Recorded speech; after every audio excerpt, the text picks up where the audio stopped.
और बुलेटिन में सबसे पहले आपको बताते हैं उस खबर के बारे में जो यूक्रेन वॉर जोन में लगी आग को और भड़का सकती है और दुनिया को विश्व युद्ध के मुहाने पर खड़ा कर सकती है।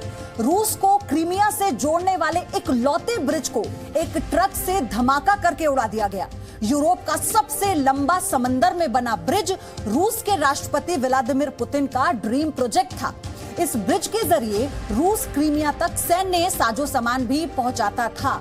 ब्रिज में धमाके के बाद रूस और क्रीमिया की सीधी आवाजाही अब रुक गई है। ब्रिज में धमाके के बाद अब दुनिया पुतिन के अगले बड़े धमाके का इंतजार कर रही है।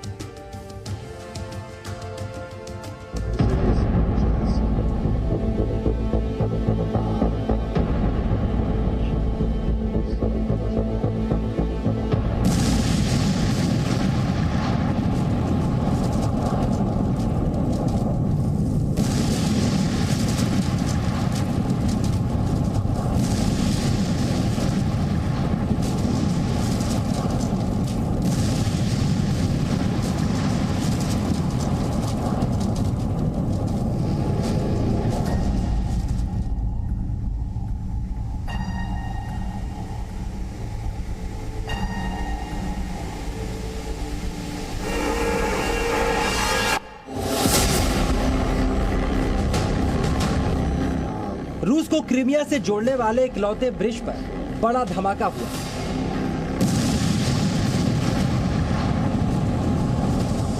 और जिस ब्रिज पर हमले की यूक्रेन काफी दिनों से फिराक में था, उस पर आवाजाही बंद हो गई। और अब दुनिया की नजर इस बात पर टिकी है कि रूस इस हमले का बदला कैसे लेगा।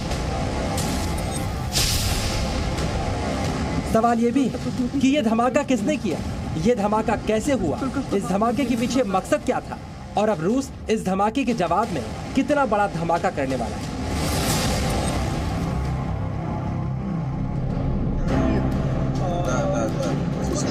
इस धमाके के पीछे मकसद क्या था, इस धमाके का जवाब रूस कितने बड़े धमाके से देने वाला है और जिस ब्रिज में धमाका हुआ वो रूस के लिए इतना महत्वपूर्ण क्यों है, ये बताने से पहले हम आपको धमाके की विजुअल स्टोरी दिखाते हैं।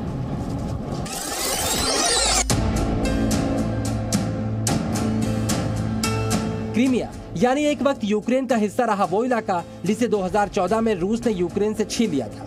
उसी क्रीमिया को रूस से जोड़ने वाले 19 किलोमीटर लंबे कर्ज ब्रिज का बड़ा हिस्सा पूरी तरह तबाह हो चुका है। इस ब्रिज की मदद से ही रूस यूक्रेन वॉर में इस्तेमाल किया जाने वाला साजो सामान क्रीमिया तक लेकर जाता था।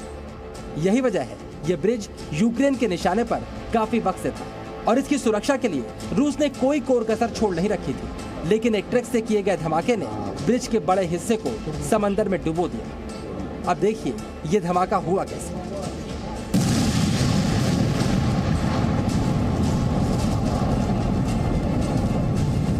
इस सीसीटीवी फुटेज में ब्रिज पर एक ट्रक जाता दिखाई पड़ रहा है।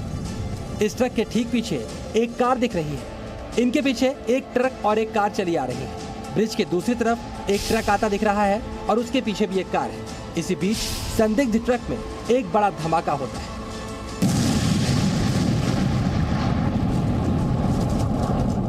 धमाके के बाद आग का बड़ा गुबार उठता है। इस धमाके से क्रीमिया से रूस को जोड़ने वाले कर्च ब्रिज का बड़ा हिस्सा नष्ट हो जाता है और बगल की रेलवे लाइन पर खड़ी मालगाड़ी जिसमें फ्यूज मौजूद था, उसके 7 टैंक्स में भयंकर आग लग जाती है। इसी के साथ क्रीमिया और रूस के बीच रेलवे रूट भी ठप हो जाता है। धमाका और उसके बाद फैली आग इतनी खतरनाक थी कि अब तक बुझाई नहीं जा सकी। लेकिन इस आग के साथ एक और नई चिंगारी सुलग गई है जो यूक्रेन वॉर जोन में लगी आग को और ज्यादा भड़का सकती है।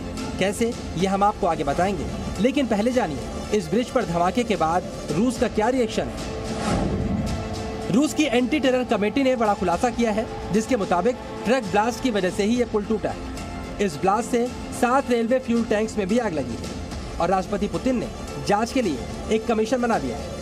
फिलहाल इस ब्रिज और रेलवे ब्रिज से यातायात को बंद कर दिया गया है। रूस की एजेंसियां अभी इस स्थिति में नहीं है कि बता पाए मरम्मत का काम कब तक पूरा हो पाएगा। फिलहाल आवागमन के लिए फेरी की शुरुआत की गई।